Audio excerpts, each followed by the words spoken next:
Hello everyone and welcome to my B&B Fan Club channel. I hope everyone is having a wonderful day. Before we begin, please hit the subscribe button and give this video a thumbs up. The bold and the beautiful B&B spoiler suggests that Luna Nozawa Lisa Yamada may be preparing for a true baby emergency. Daddy will Spencer Crew Moro may panic over a pregnancy problem. So let's talk about where this plot could go next. When Luna began her magnificent plot, she anticipated that having a Spencer heir would keep her out of jail. Luna received a nasty surprise when the authorities took her away and eventually threw her in a cell. Luna was still desperate to gain her freedom, so she had her cellmate rough her up and tried to use it as a ticket out. Luna played the victim, acting as if she were in danger, but she was ordered to stay put. However, Luna could be in for a terrible predicament. What if the next phase of this B&B scenario involves a more serious medical situation, putting the baby in danger? There could be an emergency with a pregnancy issue. Luna may be accused of faking it at first, but she may eventually experience discomfort and worry about her unborn kid. If Luna is rushed to the infirmary or even the hospital, she will undoubtedly beg for her baby's father. Will may receive updates on some disturbing news and rush to Luna's aid. Of course, Will may continue to pretend that he solely cares about the baby, but this might provide Luna with an opportunity to connect with him. This could be the first time Luna considers this infant as her son or daughter, rather than a tool to be used to her advantage. If Will notices Luna being more parental, it may soften him. Luna might even face a high-risk pregnancy, persuading Bill Spencer, Don Diamant, to pull strings for her. Perhaps that will finally be Luna's ticket to live in the posh Spencer home, or at least a less severe facility. Whatever the case, Luna's best opportunity of gaining what she wants may come from a genuine medical emergency, not one she fabricates. A baby crisis could be looming, causing Luna and Will to unite, at least on some level. According to the bold and the beautiful spoilers, Luna's tale will continue to take unexpected turns. Luna awoke before dawn with an unexplained discomfort. It wasn't the typical pressure she'd become accustomed to in the final weeks of her pregnancy. This was a deep, sharp, twisting anguish that made her breath catch. For a minute, she assumed the baby was simply shifting again, pressing down against her ribcage as it always did. But when she sat up, a tightness spread across her stomach, snatching her breath. It didn't get better when she moved. The clock on the nightstand displayed 4:12 a.m. Will was dozing lightly next to her, his hand laying on the blanket at her hip. She did not want to wake him at first. He'd been working long hours attempting to finish a large assignment before the baby arrived. But another wave came, stronger this time, and she grasped her stomach with a strangled gasp. Will be stirred instantly. Luna. His voice was heavy with sleep, but a glance at her face dissipated the cloud. He sat up quickly. What is it? Are you okay? I don't know, she muttered, tears welling up in her eyes. That hurts. It's not like before. He was already out of bed, fumbling for his phone as his mind raced ahead of him. Okay. I am calling Dr. Patel. Just breathe. Try to breathe, baby. But she was shaking her head, trying to concentrate on the rhythm of her breathing. No, wait. Let's see, maybe it's normal? It is too early. It's only 34 weeks. He halted mid-dial, the words cutting through him. 34 weeks. The number lingered heavily in the air. It's too early. He had no idea how much his hands were trembling until the phone almost slid. He called anyhow. The on-call nurse picked up and listened intently as he stammered through what was going on. Within a minute, she instructed them to enter immediately. The drive to the hospital was a whirl of headlights and wet pavement. Will's knuckles were white on the steering wheel, while Luna sat in the passenger seat, squeezing her belly and whispering in pain. Every time she winced, he felt something twist within him. He'd never felt more helpless in his life. He remembered how he used to believe that emergencies could be handled if you remained calm, for example at work when a system crashed or a deal went wrong. But this was not that type of disaster. This was the person he loved the most in the world, and the tiny life they'd created together. And all he could do was drive faster through the dark and hope the traffic lights remained green. At the hospital, staff ushered Luna into a wheelchair and along a hall that smelled of antiseptic and fear. Will followed, attempting to keep up as someone gave him a clipboard filled with forms. He barely read them before signing, unable to grasp the terms preterm labor and complication. In the exam room, the monitor's incessant beeping filled the air. Luna's face was pale, and her hair was matted to her brow with sweat.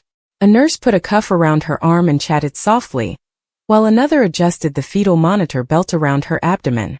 Will stood by her head, squeezing her hand.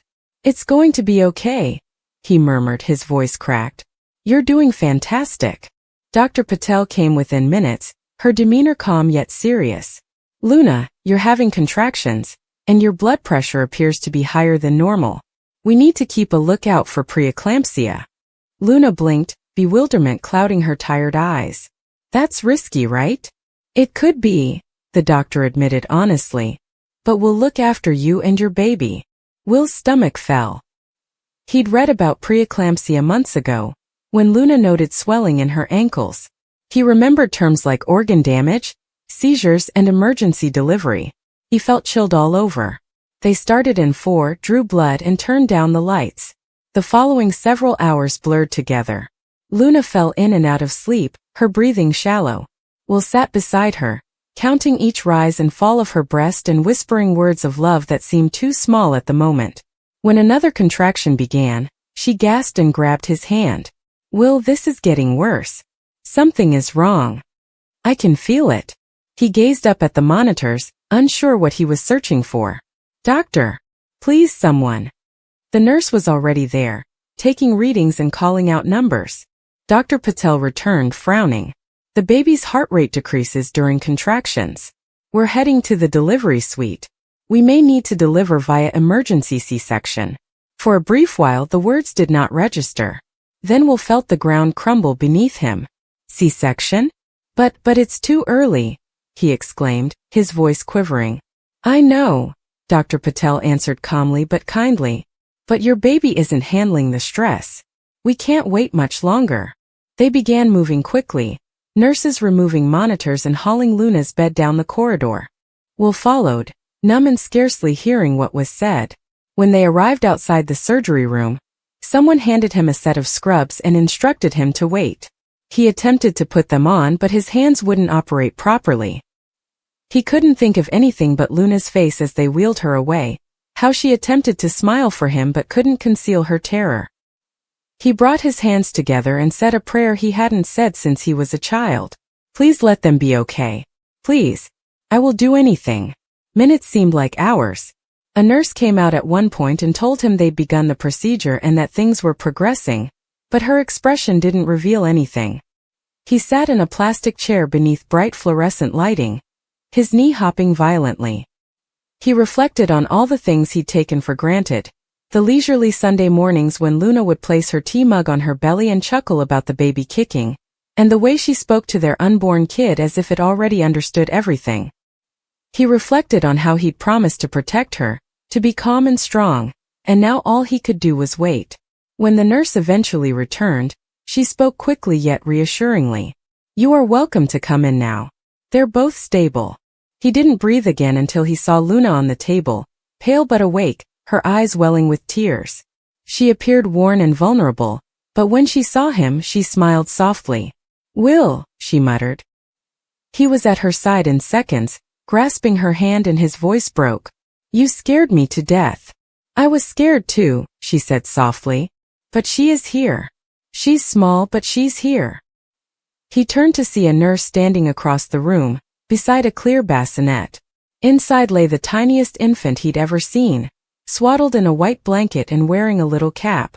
The baby's chest rose and fell with fast, weak breaths. Will felt something inside him crack and rebuild simultaneously. He took one step forward, then another, his throat too thick to speak. When the nurse nodded, he reached down and stroked the baby's hand with his finger. It was barely larger than the tip of his thumb. The baby's fingers curved reflexively around his. "She's strong," the nurse stated calmly.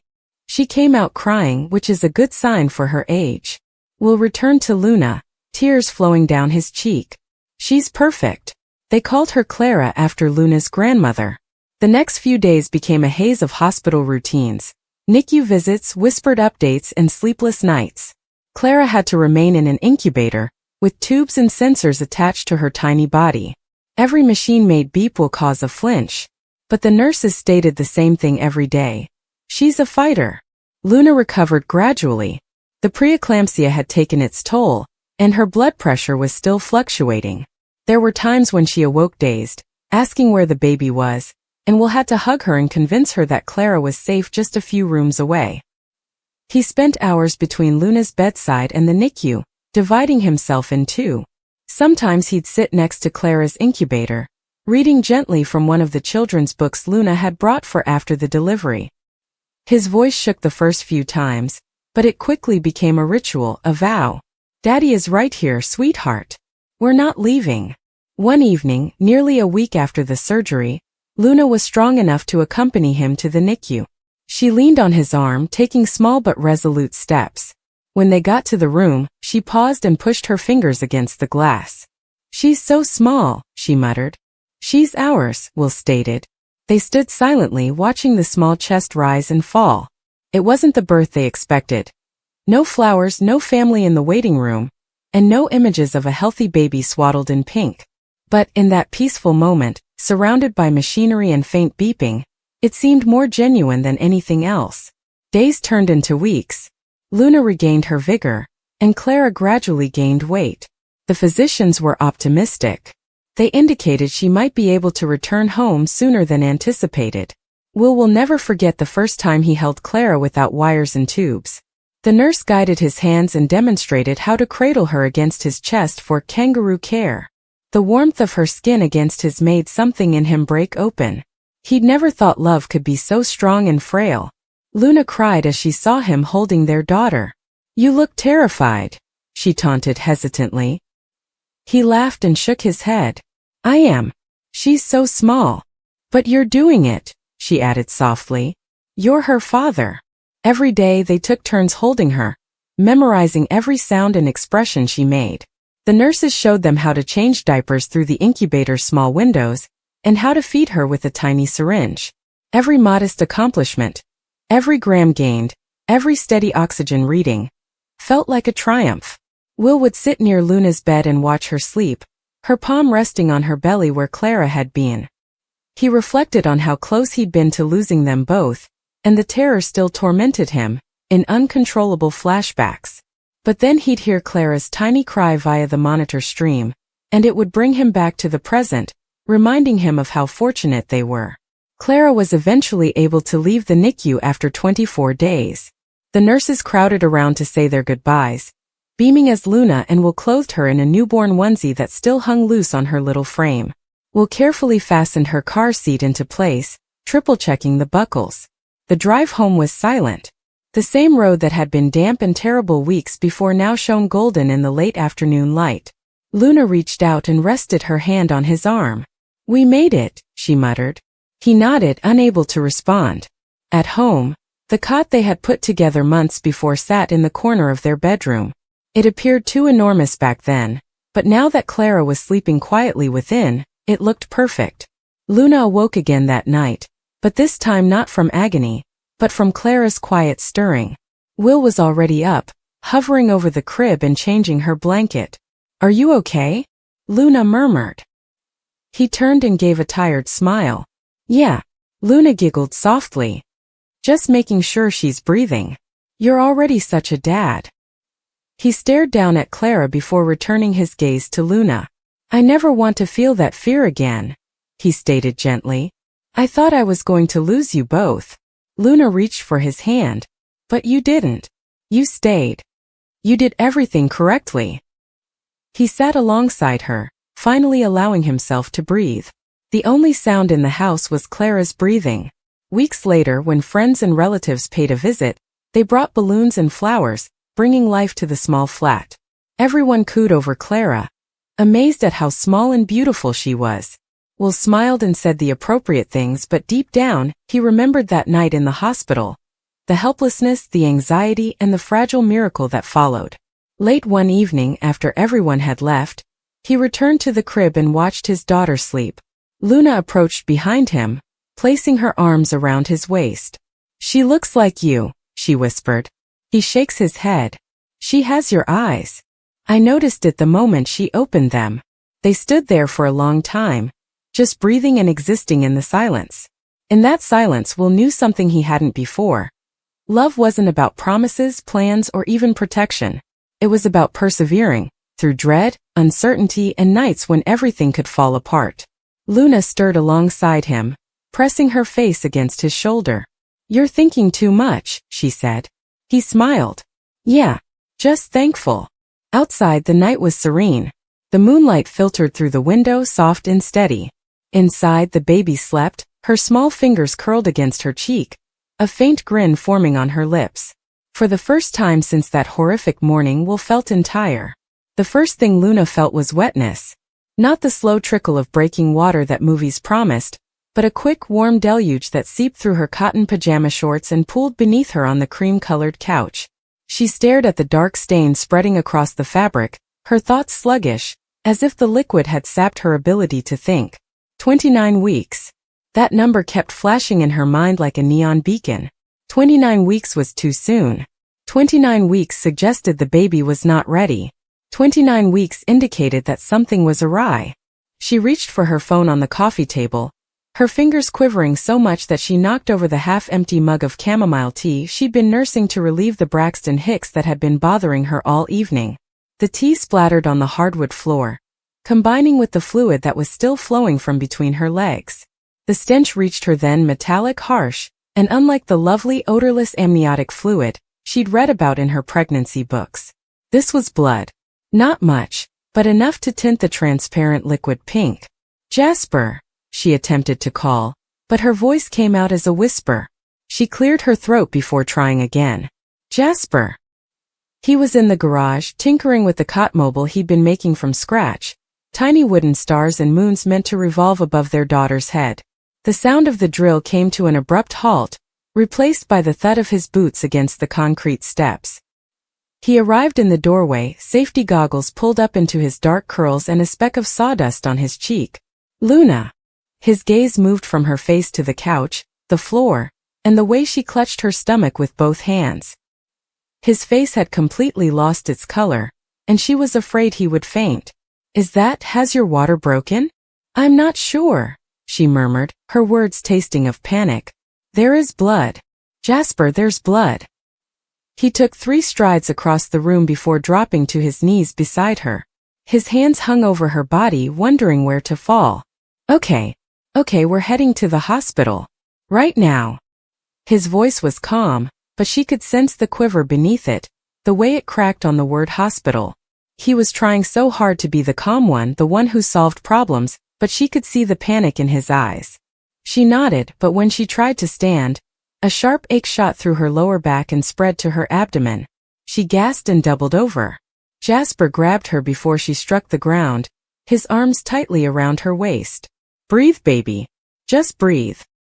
He was breathing alongside her, in and out, his chest pressing against her side. She could feel his heart beating against her ribs. "Contraction." "I think so," she replied. "But it is different." "Wrong." He didn't inquire what she meant. He simply grabbed her up, one arm beneath her knees and the other behind her back, and carried her to the door. She wanted to tell him to grab the hospital bag, which they had prepared weeks earlier with tiny onesies and her favorite pillow, but the word stayed in her mouth. Another contraction struck, this time stronger, and she yelled out, driving her fingers into his shoulder. The drive to the hospital was a whirl of red lights and Jasper's tight hold on the steering wheel. He maintained one hand on her leg, squeezing whenever she whimpered. "Talk to me, Lou. Tell me how you feel." "It hurts," she muttered between tight teeth. "I feel like my insides are being twisted. And I am still bleeding." He looked down at her lap, where she had pushed a towel between her legs. The white terry material had turned a deep, scary red. "Fuck," he murmured, the word sliding out before he could catch it. "We are almost there. 5 minutes." The hospital loomed ahead, all glass and concrete, with harsh fluorescent lights. Jasper skidded into the emergency bay, putting the car in park and leaping out before the engine completely stopped. He ripped open the door and reached for her, but a nurse was already waiting with a wheelchair. "Ma'am, could you please tell me what is happening?" the nurse inquired, her tone calm yet urgent. 29 weeks, Luna exclaimed. Water broke. Bleeding. Pain. The nurse's gaze shifted to Jasper. Dad? He nodded, his throat straining. Jasper Hale. She's my wife. Luna Hale. Please aid her. They were whisked inside, the automatic doors closing behind them. Luna was aware of bright lights, beeping devices, and the icy sensation of an IV needle in her arm. Someone was taking off her garments and attaching monitors to her stomach. Jasper stood alongside her, gripping her hand so tightly that she felt he'd break her fingers, but she didn't mind. She needed an anchor. BP's 140/90, someone said. Fetal heart rate is 180 and climbing. Placental abruption, stated another clipped and professional voice. Get OB down here now. We require an ultrasound. Jasper's face turned pale. Abruption? What does this mean? Is the infant all right? The doctor, a woman with sympathetic eyes and a no-nonsense hairdo, turned to face him. It indicates that the placenta is detaching from the uterus. This is serious. We need to deliver the baby now. Luna's voice was tiny. But she's too early. We don't have a choice, the doctor stated gently. If we wait, you both may be in danger. We're preparing the OR for a C-section. Jasper appeared to have been punched in the gut. But the NICU. She'll be fine, right? Can they take care of her? The doctor told him. We have an excellent neonatal team. But we need to move fast. They whisked Luna away before she could say goodbye, tell Jasper she loved him, or urge him to guarantee their daughter would be fine. The last thing she saw was his tear-stained visage, mouthing I love you as the doors closed. The surgery room was frigid. Someone was shaving her stomach and coloring it orange with antiseptic. The anesthesiologist was discussing the spinal block, but his words blended together. All she could think about was the small creature inside her, Stella, whom they called because she was their star, their light in the darkness of the previous year.